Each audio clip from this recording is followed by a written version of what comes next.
Kemampuan dan kepiawaian Indonesia dalam membangun diplomasi pertahanan dan memanfaatkannya sebaik mungkin merupakan hal yang sulit dilakukan oleh negara lain.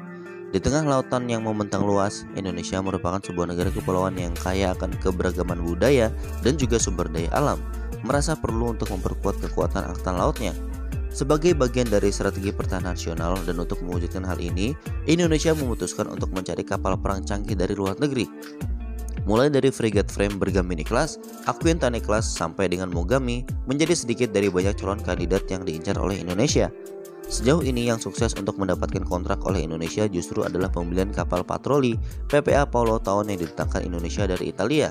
Menurut Defense News, pada 28 Maret 2024, Indonesia dan Italia melakukan negosiasi untuk dua kapal patroli lepas pantai multiguna PPA kepada Angkatan Laut Indonesia. Indonesia memerlukan penguatan cepat mengingat konfrontasi Angkatan Laut dengan armada Tiongkok di wilayah Kepulauan Natuna di wilayah Laut Cina Selatan semakin meningkat semakin harinya, apalagi kalau akhir-akhir ini. Nantinya Indonesia dapat memperoleh 2 dari 3 PPA yang telah diluncurkan tetapi belum dikirim ke Angkatan Laut Italia yang telah memesan 7 unit sebelumnya. Berita pembelian kapal ini sangat penting bagi industri pertahanan nasional secara keseluruhan karena sistem dan persenjataan yang diproduksi oleh Leonardo, MBDA, Elektronika, dan beberapa perusahaan lain sedang diluncurkan di kapal yang dibangun oleh Fincantieri ini.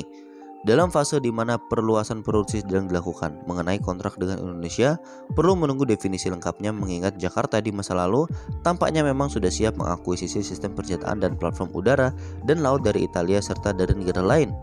Namun perubahan orientasi dan kesulitan keuangan telah menjadi kemungkinan masih bisa untuk mengkompromikan negosiasi ini menurut situs berita tersebut.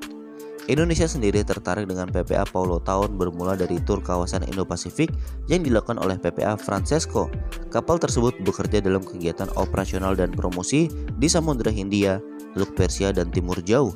Menurut keterangan Italia, dalam beberapa tahun terakhir mereka melakukan penjualan 2 unit frigate frame ke Mesir, sementara Indonesia dapat memperoleh 2 dari 3 PPA yang telah diluncurkan tetapi belum dikirim ke Angkatan Laut Italia dan akan diserahkan terlebih dahulu ke Indonesia meski awalnya merupakan jatah untuk Angkatan Laut Italia. Suksesnya Indonesia melakukan lobby dan upaya diplomatik kepada Italia berhasil mendapatkan buah manis dengan kerelaan Angkatan Laut Italia untuk menunda penerimaan kapal kepada mereka meskipun mereka memesan duluan dan mau mengalah kepada Indonesia. Sekali lagi, hal semacam ini cukup sulit untuk dilakukan apabila negara tersebut sendiri tidak memiliki kerjasama dan ikatan yang khusus dan juga kuat dan juga pendekatan yang berbeda. Nah, bagaimana menurut kalian tentang keberhasilan lobby Indonesia untuk mendapatkan kapal dari Italia ini?